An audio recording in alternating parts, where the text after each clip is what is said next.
నేను మధ్యాహ్నం మాట్లాడితే ఉపన్యాసం ఉంటుంది, మధ్యాహ్నానికే ఉంటుంది.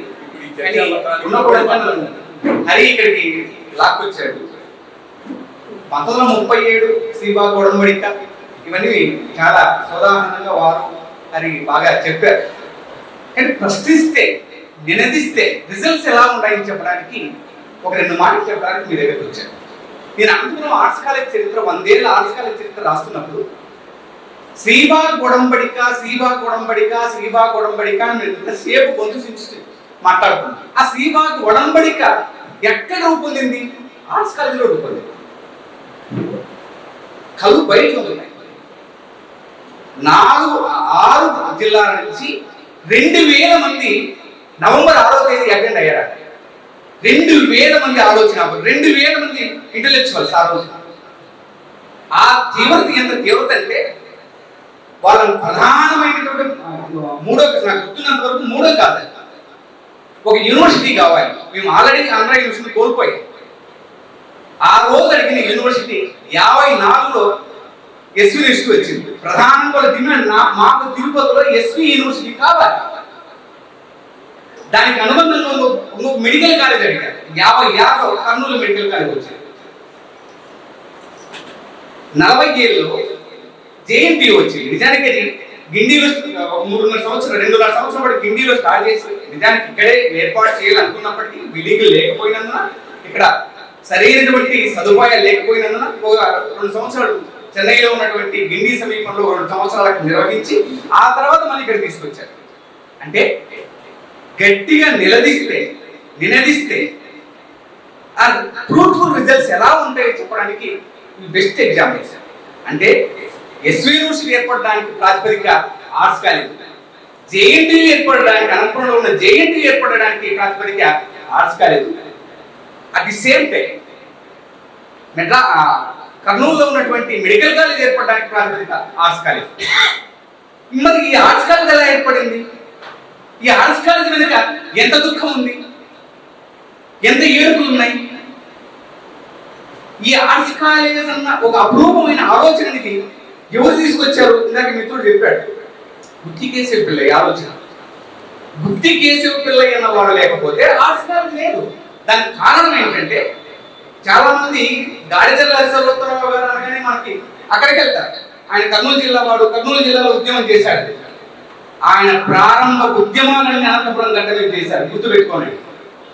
ఆయన ప్రారంభ ఉద్యమాలన్నీ అనంతపురం గడ్డ మీద చేశారు, అనంతపురము తాడిపత్రి. ఈ ఉద్యమాలను నిర్దిస్తున్నందుకు, ఆయన ప్రశ్నిస్తున్నందుకు ఆయన సర్ప్రైజ్ చేయడానికి హంటర్ కమిషన్ వేశారు.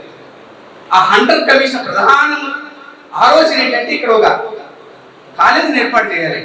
ముఖ్యంగా మహోగ్రంగా ఆగ్రహంగా ఉన్నటువంటి అనంతపురం ప్రజల హోమ్ రూల్ మూవ్మెంట్ ని నిర్వీర్యం చేయడానికి. మనకి ఇష్టమున్నా ఇష్టం లేకపోయినా ఆమె అదే విధంగా అనిమిశెట్టిని మనబడికి తీసుకొచ్చి బీటీ కాలేజీ పెట్టించారు.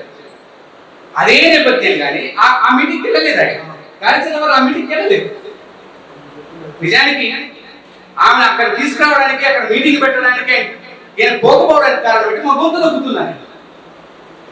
ఇంకొక ఉద్యమాన్ని పక్కనే ఇంకొక ఉద్యమాన్ని తయారు చేయడం అంటే, ఇక్కడ ఆల్రెడీ ఉద్యమిస్తున్నారు, ఇంకొక ఉద్యమాన్ని పక్కన ఉద్యమాన్ని తయారు చేయడం అంటే ఈ గొంతుని, ఈ వాయిస్ని బలహీనం చేయడం. అందుకని నేను అక్కడికి వెళ్ళలేదు. నేను కూడా హోమ్ రూల్ ఉద్యమాన్ని చేస్తున్నాను. నేను బాలగంగాధర తిలక్ యొక్క హోమ్ రూల్ ఉద్యమాన్ని నేను కొనసాగిస్తాను తప్ప ఆమె ఉద్యమాన్ని నేను కొనసాగించాను. అందుకని ఆయన ఉద్యమ నేపథ్యంగానే 1914లో ఆర్ట్స్ కాలేజ్ పెట్టారు. హంటర్ కమిషన్ ఎంత అద్భుతమైనటువంటి, అందులో ఉన్నటువంటి ప్రధానమైనటువంటి డిపార్ట్మెంట్స్ కూడా చాలా ముఖ్యమైనది. తెలుగు డిపార్ట్మెంట్, హిస్టరీ పెట్టారండి. ఆ హిస్టరీ అనేది లేకపోతే ఈరోజు మన చరిత్ర గురించి మాట్లాడుకునే వాళ్ళనే కాదు. అందుకని ప్రశ్నించడం వల్ల, నిలదీర్చడం వచ్చే రిజల్ట్స్ ఎంత ఫ్రూట్ఫుల్ గా ఉంటాయి అని చెప్పడానికి ఆర్ట్స్ కాలేజ్ ఒక నిదర్శనం అయితే, ఆ ఆర్ట్స్ కాలేజ్ ప్రాతిపదికన ఒక 3 విశ్వవిద్యాలయాలు వచ్చాయని medical college, JNTU, SV university, 3 కాలేజీలు రావడానికి ఆర్ట్స్ కాలేజ్ ప్రాతిపదిక ఖచ్చితంగా 10 రోజులండి. శ్రీబాగ్ ఒడంబడికి ఖచ్చితంగా 10 రోజుల ముందు ఇదే ఆర్ట్స్ కాలేజీలో జరిగే ఉద్యమం. 2000 మంది 6 జిల్లాల నుంచి వచ్చారు. కాబట్టి ఆ ఫ్రూట్ఫుల్ రిజల్ట్స్, నిజానికి ప్రత్యేక రాయలసీమ వస్తే మనందరికీ మన పిల్లలు బాగుపడతారు. వాళ్ళ కోసమే కదా మన తాపత్రయం. ధన్యవాదాలు. కరూరు నీలకంఠ పిల్లయ్యని ఒక మలయాళీ రచయిత మోదీ చోరీ రాస్తారు. కరూరు నీలకంఠ పిల్లయ్య 1950 నుంచి 55 వరకు వచ్చిన మలయాళ దేశంలో వచ్చినటువంటి ఒక కథ. ఆ కథలో ఒక స్కూల్లో ఒక పిల్లవాడి క్యారియర్ కొట్టేస్తారు. పిల్లాడి క్యారియర్ కొట్టేయడం ఏంటి? హెడ్ మాస్టర్ బాగా అంతే ఎంక్వైరీ చేపిస్తాడు. సాయంత్రం మీటింగ్ పెట్టి ఏమైపోయింది, అసలు పసిపిల్లాడి అన్నం క్యారియర్ కొట్టేయడం ఏంటి అని అందరినీ అడుగుతాడు. అసలు వాళ్ళకి భగవంతుడు భయంకరమైన శిక్ష వేస్తాడు, రకరకాల మాటలు మాట్లాడి ఆ రోజు ముగుస్తుంది. పొద్దున్నే ఆయన పాఠశాల ఓపెన్ చేయగానే ఆయన టేబుల్ మీద ఒక లెటర్ ఉంటుంది. నిన్న కళాశాలలో అన్నం పొట్టం దొంగతనం గురించి చాలా చర్చ జరిగింది. ఆ దొంగతనం ఎందుకు జరిగింది అంటే విపరీతమైనటువంటి కరువు వల్ల తినడానికి అన్నం లేక భయానకమైనటువంటి ఆకలితో ఆ దొంగతనం జరిగింది. ఆ దొంగతనం చేసినటువంటి వ్యక్తి నేనే. ఎందుకంటే మీరు ఇస్తున్నటువంటి జీతభత్యాలు నాకు సరిపోవడం లేదు, ఇట్లు మీ 2వ తరగతి ఉపాధ్యాయుడు అని ఒక విద్యార్థి యొక్క క్యారియర్ టీచర్ కొట్టేశారు. ఇది 1950-55 మధ్య వచ్చినటువంటి కరువు గురించి చెప్పిన కథ. మలయాళంలో కరువు నీలకంఠ పిల్లయ్య రాసిన చాలా ప్రసిద్ధిగాంచిన కథ. ఆయన చాలా అభ్యుదయ సాహిత్యానికి సంబంధించి మలయాళ దేశంలో రచయితల సమాఖ్యను కూడా ఏర్పాటు చేసినారని అంటారు. అదేవిధంగా ఈ కథని ఈ మధ్య కదీర్ బాబు గారు ప్రత్యేకంగా కోట్ చేశారు. నేను ఎప్పుడు చదువున్నాను కానీ ఇంకొక కథ ఎస్టర్, ఆ కథ పేరు తమిళ కథ. ఇది కూడా కరువుకు సంబంధించిన కథే. బాగా బతికిన కుటుంబం భయానకమైనటువంటి కరువు వల్ల వేరే ఊరికి మధురై ప్రాంతానికి వలసపోవాలి. ఊర్లో చిన్న చిన్న కుటుంబాలన్నీ మధురై ప్రాంతానికి వలస పోయి ఉంటాయి. కానీ ఆయన ఆ కుటుంబం కూడా పోవాలి. కానీ అన్ని బట్టలు సర్దుకుంటారు, ఇల్లు సర్దుకుంటారు, ఆవులు అని పశువులన్నీ రెడీ చేసుకుంటారు. కానీ పోవాలంటే ఒక ఇబ్బంది అవుతుంది. ముసిలి వాళ్ళ అమ్మ చివరి దశలో బతుకుంటుంది అన్నమాట. ఆమె చచ్చిపోతే పోవాలని అనుకుంటారు, కానీ ఆమె చచ్చిపోదు. ఎప్పుడు చచ్చిపోతుందా ఆమె చచ్చిపోతే మేము బయలుదేరాలని అంటారు అన్నమాట. ఎందుకంటే వీళ్ళు బతకాలి కదా. చివరికి ఆమె చచ్చిపోతుంది. అమ్మయ్య చచ్చిపోయిందని వీళ్ళంతా బయలుదేరుతారు. ఆ పెద్ద కూతురు, ఆమె పేరు ఎస్తర్. ఆమె చాలా రోజుల పాటు వాళ్ళ అమ్మ ముఖంలో ఆ చివరి ప్రాణం పోవడానికి ముందు చాలా వేదనగా చూసినటువంటి ఆ చూపులు కొన్ని రోజుల పాటు లెక్కలు. ఇది కదా అంటే ఏమి? కూతురే వాళ్ళమ్మ చంపేసింది. కరువు. 3వ కథ, ఈ కథ పేరు ఎస్తర్. 3వ కథ మీ అందరికీ తెలిసిన కథ. ఒక ముసలోడు చచ్చిపోతాడు. ఆ ముసలోడు పేరు పెద్దబ్బాయి. ఒక భయానకమైనటువంటి కరువులో 3 సంవత్సరాలు తినడానికి కూడా ఏమీ లేనటువంటి కరువులో కాస్త నంజురుకూరు తినాలని ఆ తునకలు ఆ నంజురుకూరు తినలేక వాడు చచ్చిపోతాడు. వాడు చచ్చిపోయిన తర్వాత ఊళ్ళో వాళ్ళంతా కలిపి 3 కొడుకుల్ని, రే మీ నాయన బాగా బతుకున్నారా, బాగా కష్టపడినోడ్రా, దినాలు చేయరా బాగా అంటే బడాకులు పట్టుకొచ్చి ఆ కరువు కాలంలో బ్రహ్మాండంగా కోసి పెట్టి ఊరందరికీ, అయిపోయిన వాళ్ళకి, బంధువులకి అంతా బ్రహ్మాండంగా దినాలు చేస్తారు. దినాలు అయిపోయిన ఆ రాత్రికి ఒక గంటన్నర తర్వాత అతని పిల్లమ్మ ముసలి గొడవని ఏడవడం మొదలు పెడుతుంది. అంత ఏమనుకుంటాము, బతికిలో మళ్ళీ వస్తారా, చచ్చిపోయిన మళ్ళీ వస్తారా, మనసు గట్టిపరుచుకోవాలా అని చెప్తుంటే ఆమె చెప్తుంది, ఎవనోడికి పుట్టిన నామట్లో తినిపోయేది కదరా, ఎవడికి పుట్టిన తినిపోయేది కదరా, నా పల్లి మీదే 2 తునకలు వేయడానికి మీకు శాత కాకపోయి కదరా, మీ కడుపు తొక్క ఇది సావుకూరు కథ. ఆ రచయిత ఆయన.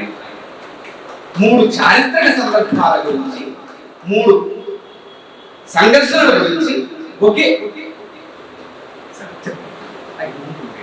నేను తమిళ ఏమనుకోదండి సార్, తమిళనాడులో మాకు తెలుగు వాళ్ళకి తెలుగు చదవడం రాదు, చాలా కథలు చదివిస్తా ఉంటే కూర్చోబెట్టుకోవాలి.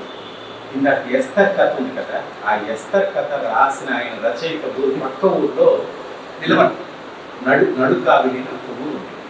ఆ ఊళ్ళో కూర్చోబెట్టి ఈ కథ చదివినాను, చావుకూరు కథ చదివితే అంత తెలుగు వాళ్ళే కూర్చోబెట్టారు. ఒక పెద్ద ఆయనండి, 70 ఏళ్ళు ఉంటాయి. అదే కరువు నెల ఆయన అంటున్నాడు, ఏమి అంటున్నాడా, పిలుచుకొచ్చేరా మన ఊరికే అన్నాడు. స్థలకాలాలకు సంబంధించిన సంఘర్షణలు ఎలా ఉంటాయి చెప్పడానికి ఈ 3 కథలు, కరువులో ఉన్నటువంటి దుర్భరమైనటువంటి సంఘర్షణని ఈ 3 కథలు వ్యాఖ్యానం చేశాయి. ఇంకొక కథ చెప్తారు. ఇది ఒక చరిత్రకారుడు, ఒక రచయిత ఒకే సందర్భంలో చెప్పిన కథ. ఒక 3.5 సంవత్సరాల పాటు భయంకరమైనటువంటి కరువు వస్తుంది, భయానకమైనటువంటి కరువు వస్తుంది. ప్రారంభంలో ఆ కరువు కోసం అప్పుడప్పుడు సిరుగులు పడుతుంటాయి, కానీ ఒక మంచి పంట పండేంత వర్షం వస్తూ ఉంటుంది. విత్తనాలు వేస్తారు, జొన్నలు, రాగులు, సజ్జలు ఇట్లాంటి తృణధాన్యాలు ఏమైనా వేస్తారు. అవి వేసిన తర్వాత ఇంట్లో ఉన్న పెట్టుకుని ఉంటే బాగుండేది, ఏదో ఒక 4 పూటన తినడానికి అవకాశం ఉండేది. అవి ఇంటికి వేసిన తర్వాత వాన రాక అవి కూడా ఎండిపోతాయి. భయానకమైనటువంటి కరువులో చివరికి మనుషులు పీక్కొని తింటారు. ఈ కథ రాసిన వాడు మహాకవి దుర్జటి, ఆయన రాయలసీమ వాడు. ఈ సంఘర్షణని రికార్డ్ చేసిన వాడు జొనిదో కాస్ట్రో, పోర్చుగీస్ ట్రావెలర్. 16వ శతాబ్దంలో 1546 మధ్య వచ్చినటువంటి భయానకమైన కరువుని ఒక కవి, ఒక యాత్రికుడు రికార్డ్ చేసినటువంటి సందర్భం. ఈ 4 సంఘర్షణలలో 2 సందర్భాలు రాయలసీమకు సంబంధించినవి అని మనం గుర్తు చేసుకుంటే, ఇక్కడ రాయలసీమలో ఉన్నటువంటి భౌతిక జీవితం ఏ విధంగా ఉంది అనేది దాదాపుగా మనకు ఒక చిత్రపటం మనం కనిపిస్తుంది. అందుకే రాయలసీమ భౌతిక జీవితం గురించి మాట్లాడే ముందు రాయలసీమ భౌగోళిక జీవితం కూడా తెలియాలి. మొత్తం దక్కన్ పీఠభూమిలో ఇంత తీవ్రమైనటువంటి ఏటవాలు ఉన్నటువంటి ప్రాంతం ఏది ఎక్కడే కానీ రాయలసీమ పీఠభూమి ఉన్నంత తీవ్రమైనటువంటి వారు ఏటవాలు మీకు మొత్తం దక్కన్ పీఠభూమి ఎక్కడే ఇంత తీవ్రమైనటువంటి ఏటవాలు ఉన్నటువంటి ప్రాంతం ఏది లేదు.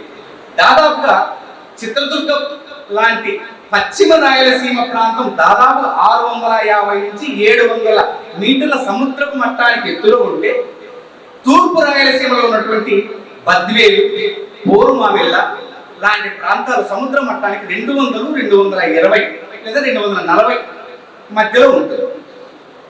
అంటే దాదాపుగా ఈ 280, 300 కిలోమీటర్ల దూరంలో దాదాపు 450 నుంచి 500 మీటర్ల ఎత్తు దిగువకి ఏటవాలు ఉందని మనం ఈ సందర్భంగా అర్థం చేసుకుంటే, భౌగోళిక రాయలసీమ ఒక నిర్దిష్టమైనటువంటి రూపమే మనకు అనిపిస్తుంది. అందుకే మొత్తము దక్షిణ భారతదేశంలో ఉన్న చెరువులు ఎన్నున్నాయో, ఎంత చెరువుల సాంద్రత ఉందో ఈ 6 జిల్లాలలో అంత తీవ్రమైనటువంటి చెరువుల సాంద్రత ఉంది అని మనకు అర్థమవుతుంది. ఆ మాటకు వస్తే తెలంగాణలో కనిపించే రామప్ప చెరువు ఇట్లాంటి చెరువులు రాయలసీమలో ఉన్న చెరువులు కన్నా చాలా చిన్నది, చాలా చాలా చిన్నది. ఒక చారిత్రకమైనటువంటి అవసరం ఇక్కడ చెరువులను ఏర్పాటు చేయడానికి ఒక ప్రధాన కారణం ఇక్కడ భౌగోళికమైనటువంటి జీవితమే. మనం శివాజీ గురించి మాట్లాడుకుంటాం. శివాజీ మొఘల్ని ఎదిరించడానికి పశ్చిమ కనుమలు ఎంతగా ఉపయోగపడ్డాయో, ఆయన యుద్ధం చేయడానికి పశ్చిమ కనుమలు ఎంత అవకాశాన్ని ఏర్పాటు చేశాయో మనకు అర్థమైతే, రాయలసీమలో ఈ జీవితం, ఈ సంఘర్షణాత్మకమైనటువంటి జీవితం ఏర్పడడానికి ఈ భౌగోళికమైనటువంటి ఏటవాలు ఎంత ప్రమాదకరంగా ఉందో, ఇబ్బందులు పాలు చేస్తుందో కూడా మనకు అర్థమవుతుంది. ముఖ్యంగా ఇది దాదాపుగా ఈశాన్యం వైపు ఏటవాలుగా ఉండడం వల్ల మన చెరువులన్నీ కూడా ఒకదానికి ఒక చెరువు, ఇంకొక దాని నుంచి ఇంకొక చెరువు, ఇలా లింకుల చెరువులు ఏర్పాటు చేస్తూ వచ్చారు. మన అనంతపురం చెరువు గురించే మాట్లాడుకుంటాం. అనంతపురం చెరువు ముందు 120 చెరువులు ఉన్నాయి. ఒకటి నిర్మించిన తర్వాత ఒకటి నిండిన తర్వాత ఇంకోటి నిండిన తర్వాత ఇంకొకటి. ఆసక్తికరమైన విషయం ఏంటంటే మనం ఇప్పటికీ చెరువుల గురించి మాట్లాడుకునేటప్పుడు దాదాపు క్రీస్తు శకం 6వ శతాబ్దం నుంచినే ఇక్కడ బలమైనటువంటి పెద్ద పెద్ద చెరువు నిర్మాణం కావడం అనేది చూస్తారు. నిజానికి నాకున్న 15-20 నిమిషాల కన్నా ఎక్కువ మాట్లాడలేదు కాబట్టి ఈ చెరువులు అన్ననే లేకపోతే ప్రబంధ సాహిత్యమే తెలుగులో లేదు.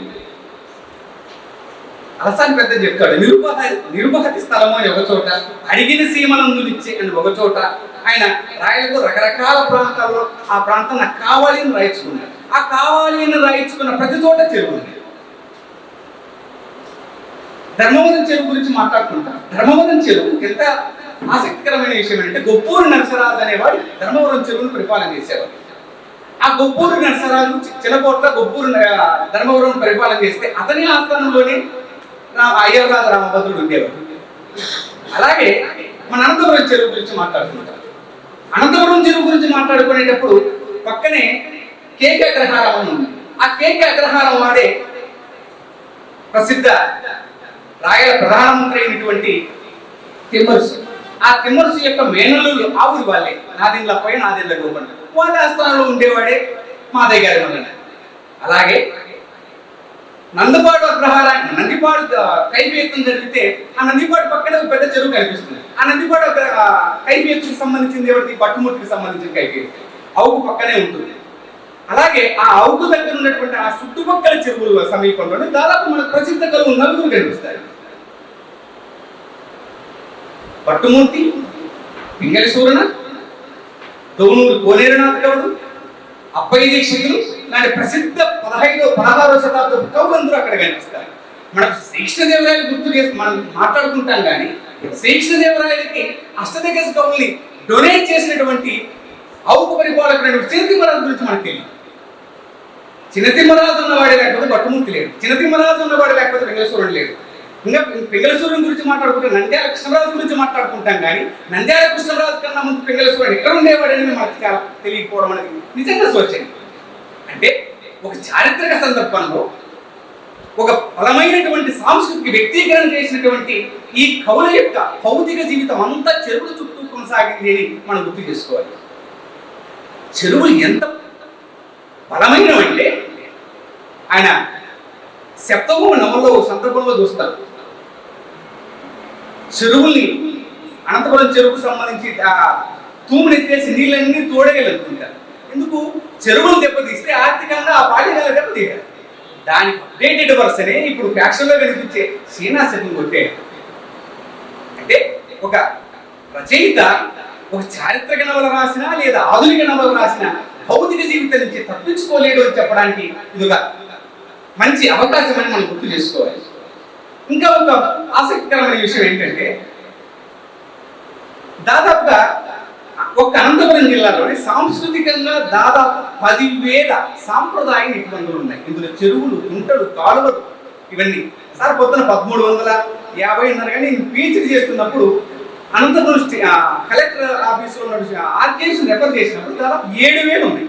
ఆ 7,000 ఉన్నటువంటి కలెక్టర్ ఆఫీసులో ఉన్నటువంటి ఆర్కేవ్స్లో దాదాపు ప్రధానమైనటువంటి ప్రస్తుత అనంతపురం రాజకీయాలను శాసిస్తున్నటువంటి ప్రధానమైన చెరువులు, ఆ గ్రామాలకు సంబంధించిన చెరువులు లేవు. తోబెత్తి గురించి మాట్లాడతాం. ఈరోజు అనంతపురం జిల్లాలో తోబెత్తి ఎంత ప్రధానమైనటువంటి రాజకీయ కేంద్రమో మనకు తెలుసు. ఆ చెరువులు ఇందులో అట్లాంటి ప్రధానమైన చెరువులు అవన్నీ కలుపుకొని దాదాపు కాలువలు, కుంటలు, చెరువులు ఇట్లాంటివి 10,000 కనిపిస్తాయి. రాయలసీమలో కనీసం 37,000 సాంప్రదాయ నీటి వనరులు ఉన్నాయి. కారణం ఇందాక చెప్పుకున్న ఏటవాళ్ళు ప్రతి నీటి చుక్కని ఒడిచి పట్టడం కోసం వాళ్ళు చేసిన ప్రయత్నాలు. అదే సందర్భంలో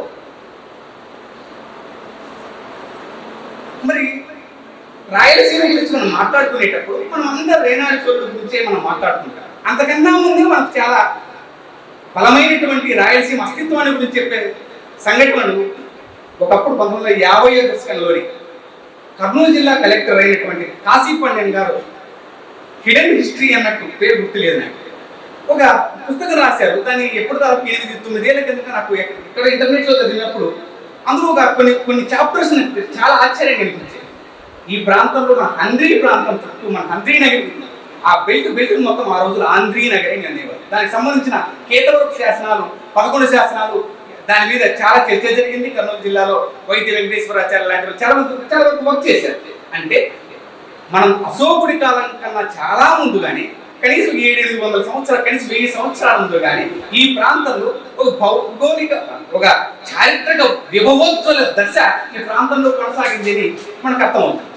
ఆ క్రమంలో రేనాడు చోళుడి గురించి మనం మాట్లాడుకుంటే, రేనాడు చోళుడు అంటే మన ఆరుద్ర గారు కానీ, నేరేటూరు వెంకటరమణయ్య గారు కానీ, మల్లంపల్లి సోమశేఖర శర్మ గారు, ఈ ముగ్గురు అభిప్రాయాలను స్వీకరిస్తే కడప జిల్లాలో కొంచెం ఎక్కువ భాగం, కర్నూలు జిల్లా పశ్చిమ కర్నూలు జిల్లాలో కొంత భాగం, అనంతపురం జిల్లాలో తూర్పు భాగం, చిత్తూరు జిల్లాలో పశ్చిమ భాగాన్ని కలుపుకొని మాత్రమే వాళ్ళు పేరు చేశారు. ఈ మధ్య దొరికినటువంటి ఆధారాలను మనం లెక్కేసుకుంటే ఆనాటి రేనాడు ప్రాంతం ఈ రోజు మనం చెప్పుకున్నటువంటి రాయలసీమ పూర్వదశ తొలి దశలో ఉంది అని మనకు చాలా స్పష్టమైనటువంటి నిర్దిష్టమైనటువంటి ఒక అవగాహన కలుగుతుంది. ఎందుకంటే తూర్పు చాళుక్యులు రేనాడు చోళుడి గురించి మాట్లాడేటప్పుడు ఎరికల ముత్తురాజా ధనంజయుడు అనే మాట మనం వింటూ ఉంటుంది. ఎరికల్ అంటే ఒక ప్రాంతం పేరు, ఒక ప్రాంతం. ఆయన నొరంబవాడిలో డిస్కస్ చేశారు. ఎరికల్ ముత్తురాజు అంటే రాజు తర్వాత యువరాజు, యువరాజు తర్వాత రాజ్యానికి వచ్చేవాడు ముత్తురాజు. మరి ఈ ఎరికల్ ఎక్కడిది? దానికి సంబంధించినటువంటి ఎపిగ్రాఫికా కర్ణాటక 12th వేలంలో ఎరిగలవాడి అని ఊరు కనిపిస్తుంది. అంటే హేమావతి చోళుడికి సంబంధించినటువంటి ఎరిగలవాడి అంటే ఈ ఎరికల్ ఆ ఎరికల్ రెండు ఒకటే. అదే పుట్టపర్తి శ్రీనివాసాచార్య, పుట్టపర్తి నారాయణాచార్యులు గారి తండ్రి గారు అయినటువంటి శ్రీనివాసాచార్యులు గారు అదే నిడిగల్ అయిందంటే ఆ రోజు ఎవరు ఒప్పుకోలే. ఆయనకి అప్పటికి ఇంకా ఆ ఎరిగల వాడి గురించి ఆయనకి అప్పటికి అవగాహనే లేదు పాపం. కానీ ఆయన చెప్పాడు, కానీ ఎవరు పట్టించుకోలేదు. కానీ ఇప్పుడు 12th వేలంలో ఉన్న ఆ మాటలు పట్టుకొని మనం అంచనా వేసుకుంటే ఎంత విస్తృతితో ఉంది. నేటి నెల్లూరు జిల్లాలో ఉన్నటువంటి ఆత్మకూరు సమీపంలో వీరపాలు అనే గ్రామం వరకు అక్కడ ప్రసిద్ధ పుణ్యకుమారుని యొక్క శాసనాధారితాన్ని ఆధారం చేసుకుంటే దాదాపుగా కర్నూలు జిల్లా, బళ్ళారి జిల్లా పరిసర ప్రాంతాల వరకు రేనాడు విస్తరించి ఉండేది. ఇటువైపు దాదాపుగా హేమావతి చోళుడు, నిడిగల చోళుడు అని అంటున్నారు. ఈ ప్రాంతం అంతా ఒకే ప్రాదేశిక అస్తిత్వాన్ని కలిగి ఉండేది. మనకు స్పష్టమైనటువంటి అవగాహన కలుగుతుంది. మరి రేనాడు అంటే ఏమి? దొమ్మర నంద్యాల శాసనాన్ని, ఆ తర్వాత మాలేపాడు తామ్ర శాసనాన్ని మనం దృష్టిలో పెట్టుకుంటే అక్కడ సంస్కృత శాసనాలు ఏమో హిరణ్య రాష్ట్రే అని అంటారు. తెలుగు శాసనాలకు వచ్చేటప్పటికి రేనాండు అని అంటారు. ఆ 3 శాసనాన్ని, పుణ్యకుమారుడి శాసనాన్ని 3 దృష్టిలో పెట్టుకొని మనం ఆలోచన చేస్తే రేనాడు అనే ప్రాంతాన్ని వాళ్ళు సంస్కృతీకరించారు. మన పెన్నా నదిని ఏ విధంగా అయితే సుప్రయోగ అని ఎట్లా సంస్కృతీకరించారో, సంస్కృతీకరణ మనకి అనంతపురం జిల్లాలో ఉన్న తాడిపత్రి టెంకనం ఒరిజినల్గా ఆ ప్రాంతం. అక్కడే నన్నిచోటు ఉండేవాడు. ఆయన టెంకనాదిత్యుడు ఆయన బిరుదు. తొలికవి, రాయలసీమ తొలికవి టెంకనాదిత్యుడు, అది టెంకన్. కానీ దాని ఆ తర్వాత కాలంలో సంస్కృతికి తాడిపారపురం, ఆ తర్వాత తాడిపత్రి అయిపోయింది. ఇలా సంస్కృతీకరించడం వల్ల మనం రాయలసీమ తొలిదశ యొక్క రాయలసీమ రేనాటి యొక్క దశల్ని మనం గుర్తించలేకపోతున్నాం. అయితే ఈ సమీప కాలంలో, ఈ మధ్య కాలంలో జరిగినటువంటి ఆధారాలను మనం అర్థం చేసుకుంటే నేటి బళ్ళారి జిల్లాలో చాలా భాగం, ఈ పక్కన ఉన్నటువంటి తుంగూరు జిల్లాలో చాలా భాగం, కోసూరు జిల్లా, కృష్ణగిరి జిల్లా ఉత్తర భాగం, దాదాపుగా నెల్లూరు జిల్లా అంటే బీరపార దాకా మాట్లాడిన ఈ ప్రాంతం అంతా ఒకానొక దశలో రేనాడులో భాగంగానే ఉండేది అని మనకు ఒక నిర్దిష్టమైనటువంటి అవగాహనకు రావచ్చు. ఆ తర్వాత కాలంలో ఈ ప్రాంతాన్ని చాలా కాలం పాటు మార్జవాడ అన్నారని కొంతమంది పరిశోధకులు చెప్తున్నారు. కానీ మార్జవాడ పద్ధతి చాలా చిన్నది. రాయలసీమ అనే మాట పుస్తకంలో ఉంది. దాదాపు 1428లోనే రాయ రాణువ సీమ అని పిలిచారు. రాయ రాణువ సీమ, రాణువ అంటే పరివారము, సైన్యము అని పేరు. కాలక్రమానికి వచ్చేటప్పటికి ఆ రాణువ కాస్త వెళ్ళిపోయి రాయసీమ లేదా రాయలసీమ అని మనకు రాయవాచ కాలం నాటికి, లేదంటే మనకి ఇప్పుడు వరకు దొరుకుతున్నటువంటి అభిషిక్త రాగం మట్లి అనంతరాజు యొక్క మునిమనముడైనటువంటి మట్లి కుమార అనంతరాజు ఆస్థానంలో ఉన్నటువంటి ఆ పేరు గుర్తులేదు, ఆయన రాసినటువంటి అభిషిక్త రాగంలో 1745 నాటికి రాయలసీమ అనే మాట స్పష్టంగా మనకు కనిపిస్తుంది. అంటే మనము 1928లో నంద్యాలలో జరిగినటువంటి సమావేశంలోనే రాయలసీమ అనే మాట కొట్టలేదు. అంతకన్నా ముందే ఒక 600 సంవత్సరాల ముందు దాన్ని మన వాళ్ళు ప్రచారం చేసి జనాల్లోకి తీసుకెళ్ళారు. దాని వెనక ముఖ్యంగా చిలుకూరు నారాయణరావు గారు లాంటి మహానుభావుల పాత్ర చాలా గొప్పది. అదే సందర్భంలో ఈ చెరువులు అన్నవే లేకపోతే మనం చరిత్రలో చదువుకొని బంగారు రత్నాలు వజ్రాలు వీధుల్లో పోసుకొని అమ్మారు అని చెప్పుకుంటే అవన్నీ చెరువులు సృష్టించినటువంటి సంపదేనని మనం గుర్తు చేసుకోవాలి. అలాగే ముగించే ముందు ఓ 2 ముఖ్యమైన అంశాలని మనం మాట్లాడుతున్నాం. 16వ శతాబ్దం తర్వాత తెలుగు సాహిత్యానికి క్షీణయుగము అని అంటారు. నిజంగా క్షీణయుగమా? ఎందుకంటే అప్పటికి పిల్లల సుచిత్రలు, లేకపోతే విపరీతమైనటువంటి వ్యక్తి కావ్యాలు, వ్యక్తి కావ్యాలు విపరీతంగా రావడం వల్ల అది క్షీణయుగము అని సాంప్రదాయ చరిత్రకారులు అందరూ వ్యాఖ్యానించారు. నాకు అది క్షీణయుగంగా కనపడడం లేదు. మొత్తం ఆంధ్రదేశ్ అవిభక్త ఆంధ్రదేశంలో లేనటువంటి సామాజిక చైతన్యం ఇక్కడ ఉంది. ఒక పోతులు వీరబ్రహ్మ, ఒక వేమన, ఒక యాగంటి లక్ష్మయ్య, దాదాపు 1800 కాలం వరకు జీవించినటువంటి యోగినారాయణ, కైవారం యోగినారాయణ తాత, తారకాంబుత్సారం తత్వాలు రాసినటువంటి గుజ్జల నారాయణ దాసు, పీరు మొహదీన్, బోర అప్పలస్వామి, ఇంతమంది వాగ్గేయకారులు సమాజంలో తిరుగుతూ ఏదైతే సంప్రదాయ సాహిత్యానికి భిన్నమైనటువంటి సాహిత్యాన్ని, తత్వాన్ని విస్తృతంగా ప్రచారం చేసి ఒక కొత్త ప్రక్రియని నిర్దిష్టంగా జనసామాన్యులకు తీసుకొచ్చారు. ఈరోజు మనం ప్రత్యామ్నాయ సాహిత్యము అని మనం చాలా బలమైనటువంటి వాహికని మనం మాట్లాడుకుంటూ ఉన్నాం. మరి ఈ ప్రత్యామ్నాయ సాహిత్యానికి తొలి నిదర్శనాలు వాళ్ళే, తొలి ప్రతినిధులు వాళ్ళే. సాంప్రదాయ సాహిత్యంలో కనిపించే సంకీర్తన కన్నా భిన్నమైనటువంటి తత్వాన్ని, కుటుంబ నేపథ్యాన్ని, ముఖ్యంగా విగ్రహారాధన విమర్శిస్తూ చిల్లర రాళ్లకు మొక్కుతూ ఉంటే చిత్తము చెడురా ఒరే ఒరే. అలాగే ముఖ్యంగా స్త్రీ సంబంధమైనటువంటి స్త్రీలు రాయడం, ముఖ్యంగా పోతులు వీరబ్రహ్మం గారి యొక్క మనవరాలైనటువంటి ఈశ్వరమ్మ, ఇలా పీరు మొహదీన్. నిజానికి పీరు మొహదీన్ గురించి చాలా మందికి తెలియదు, సిద్ధయ్య గురించి అన్నది పీరు మొహదీన్ రాసినటువంటిది ఆయన తత్వాలు తారకాంబుత్సారాన్ని కొంచెం రెఫర్ చేస్తే చాలా అపరూపమైనటువంటి ఆత్మజ్ఞానానికి సంబంధించినటువంటి తత్వాలు. తారకము సూటిరుగవలెనన్న సద్గురుని కృపచే తారతమ్యము తరచిగను మన్న మరపు తెరుపనకుండ జాగ్రత్త నిరతముగా స్వప్నాతి సుక్తిలో అరమరలు లేకుండా ఎప్పుడు తరచుగను జీవాత్మ చదివేటి తారకము సూటిరుగవలెనన్న. 17వ శతాబ్దం చివరి రోజుల్లో తారకాంబుత్సారం పుట్టింది ఈ నేల మీద గుర్తు చేసుకుంటే దాని క్షీణయుగమని ఎలా అనగలుగుతాం? పాలకవర్గ సాహిత్యమైనటువంటి సాంప్రదాయ సాహిత్యానికి నిజానికి ఆ పాలక వర్గాలంతా ఎవరు? పాలేగారు. ఈ పాలేగారు దిగువకు రావాలి, కానీ వాళ్ళంతా అగ్రవర్ణాలుగా పరిణామం చెందాలని, అగ్రవర్ణాలుగా చెప్పుకోవడానికి చాలా ఉబలాట పడ్డారు. వాళ్ళ ఆస్థానంలో ఉన్నటువంటి కవులు కూడా అలాగే పనిచేశారు. కానీ దీనికి భిన్నంగా, దీనికి విరుద్ధంగా శూద్రులైనటువంటి వీళ్ళందరూ, ఆ శూద్రులో కమ్మలున్నారు, రెడ్లున్నారు, బోయలున్నారు, కురవలున్నారు, అందరూ శూద్రులు. అంటే ఒక చారిత్రకమైనటువంటి దశని, ఒక విజయనగర విభవోజ్వల దశ తర్వాత కూడా ఒక బలమైనటువంటి సామాజిక అభివ్యక్తి ఈ ప్రాంతంలో కొనసాగింది 1800 వరకు. ఎప్పుడైతే పాళెగాల వ్యవస్థ 1800లో మనరో ఏరి పారేశాడో ఆ తర్వాత తత్వకారుల అవసరం కూడా లేదు. 1800 తర్వాత పాళెగాలు ఎప్పుడు ఉన్నారో ఆ తర్వాత తత్వకారులు ఎప్పుడు రాయలసీమలో కనపడు, మిగిలిన ఆంధ్రదేశం అంతా తత్వకారులు కనిపిస్తారు. అంటే ఒక చారిత్రక సందర్భాన్ని మనం గుర్తు చేసుకుంటే, స్థలకాలను మనం గుర్తు చేసుకున్నాం, స్థలకాల యొక్క ప్రాధాన్యతను మనం దృష్టిలో పెట్టుకుంటే క్షీణయుగం కాదని వైభవ యుగం అని మనకు వాళ్ళు మాట్లాడిన మాట. ఏ కులమని నన్ను వివరములడిగితే ఏమని చెప్పుదు లోకులకు పదుగా కులకు. ఇది 17వ శతాబ్దంలో ఒక సాధారణమైనటువంటి శ్రామిక కులాల నుంచి వచ్చిన అభివ్యక్తి మనకి ఎందుకు కనపడలేదు? అదే సందర్భంలో మనం వేమన గురించి అయినా మాట్లాడుకుంటాం. వేమన పిచ్చోలు చేశారు. ఎందుకు? కులాలని, మతాలని, జాతులు తిట్టారు కాబట్టి. వీళ్ళు పిచ్చోలు చేయడానికి అవకాశం లేదు. ఫ్యామిలీలు ఉన్నాయి, వేమన ఫ్యామిలీ లేదు, పిచ్చోడు అయిపోయాడు.